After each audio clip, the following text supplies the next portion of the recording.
नाशिक महानगरपालिकेने निकृष्ट दर्जाच्या रस्त्याच्या कामावर कठोर भूमिका घेतली असून वेद मंदिर परिसरातील नुकताच बांधण्यात आलेला रस्ता तोडून नव्याने बांधण्याचे आदेश मनपा आयुक्त मनीषा खत्री यांनी दिलेत। पाहणी दरम्यान संबंधित रस्त्याचे काम हे निकृष्ट दर्जाचे असल्याचं त्यांच्या निदर्शनास आलं आणि त्यानंतर ही कारवाई करण्यात आली। संबंधित ठेकेदाराला संपूर्ण रस्ता नव्याने आणि निर्धारित दर्जानुसार बांधण्याचे निर्देश देण्यात आले। निकृष्ट दर्जाची कामे करणाऱ्या यंत्रणा आणि ठेकेदारांवर कोणतीही दया दाखवली जाणार नाही असा इशारा आयुक्तांनी दिलाय। विशेषतः आगामी कुंभमेळ्याच्या पार्श्वभूमीवर सुरू असलेल्या विकास कामांच्या गुणवत्तेबाबत कोणतीही तडजोड केली जाणार नाही असं त्यांनी स्पष्ट केलंय। तसंच नाशिक त्र्यंबकेश्वर काँक्रिटीकरण रस्त्याच्या कामातही निकृष्ट दर्जा आढळल्याने तो रस्ताही नव्याने बांधण्याचे आदेश देण्यात आले। आज आपण ॲक्च्युअली सकाळपासून इथे पाहणी करत होते। आपले ॲडिशनल कमिशनर प्रदीप चौधरी जी आहे त्यांचा हीच आहे, जसं ते बांधकाम पण सांभाळत आहे की जे काही कॉन्क्रीट रस्ते किंवा डांबर आहे ते पायी फिरून एक एक गोष्टी बघायची आहे। तर तसा करताना हे जसा आपला रस्ता आहे, आपण आता थोडा पाऊस वगैरे झाला की क्लीन झाला सरफेस, तेव्हा आपल्याला कळलं आहे की इथे क्रॅक्स आले, काही 40-50 फूटचे पॅचमध्ये आले आता की मागे नाही आहेत। तर तेव्हाच आम्ही पण लगेच इथे आलो आणि इथे येऊन आपण एकदा पालखी केली की मग आपण हे काढण्याची सुरुवात केली। तुम्ही बघू शकता आपण ऑलरेडी रोड तोडण्याचं काम सुरू केलेलं आहे 50 फूटच्या हा पॅचमध्ये, आणि इथे जे काही क्रॅक्स आलेले आहे त्यामुळे आपण हे तोडतोय। असे किती ठिकाणी मॅडम असे निकृष्ट काम तुम्हाला? आता हा 50 फूटमध्येच आहे, बाकी अजून आपण तसं ऑब्झर्व करतच राहू।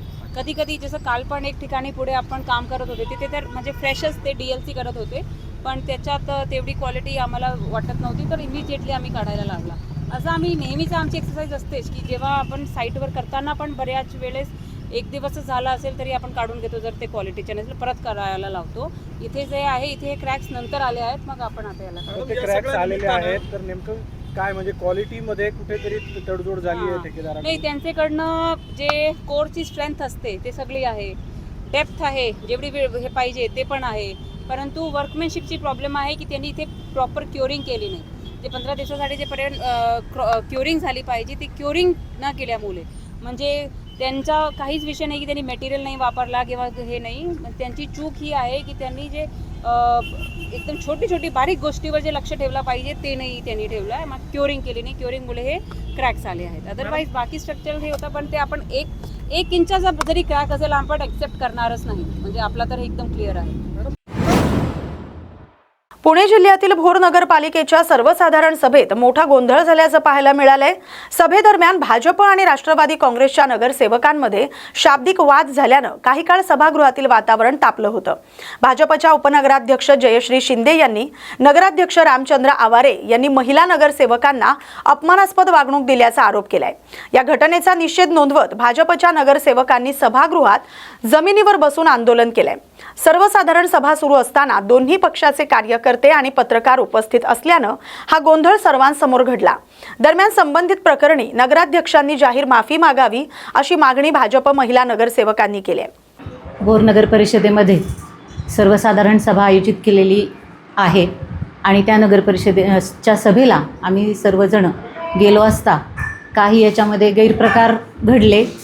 माननीय नगराध्यक्षांनी वस्तुतः नगर परिषद नियमांना अनुसरून सभेचं कामकाज चालवणं अपेक्षित आहे, परंतु नगर परिषद अध्यक्ष हे अत्यंत अपमानास्पद वागणूक सर्वच भारतीय जनता पक्षाच्या सदस्यांना देत आहेत। सर्वप्रथम अचानकच त्यांनी म्हणजे ज्या महिला नगरसेविका, आता आपण बघतो की सर्व ठिकाणी महिलांना समान संधी दिलेली आहे, त्यामुळं भोर नगर परिषदेमध्ये 10 वॉर्डमधून 10 महिला नगरसेविका गेलेल्या आहेत।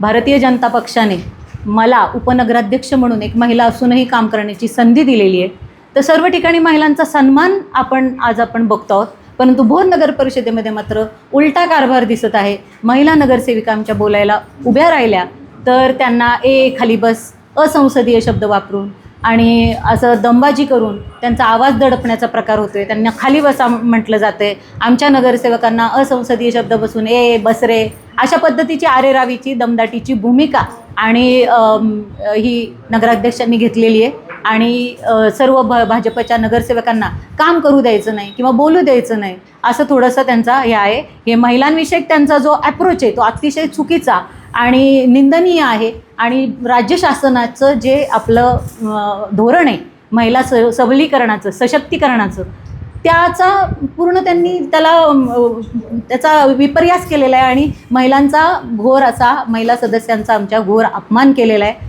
आमच्या नवीन आहेत सर्व सदस्य, कामकाज शिकतायत, जनतेचे प्रश्न मांडतायत आणि जनतेचे प्रश्न मांडण्याचा त्यांना पूर्ण अधिकार आहे. त्या नगर परिषदेच्या सन्माननीय सदस्य आहेत, त्यांच्याशी अशा पद्धतीची वर्तणूक निंदनीय आहे. त्याच्या आम्ही लेखी माफीनामा मागितलेला आहे. आणि हे जे विकास कामाचं हे करतात की आम्हीच विकास कामं करतो आणि भारतीय जनता पार्टीचे नगरसेवक त्याला विरोध करतात, असं त्यांनी जनतेमध्ये प्रचार लावला आहे.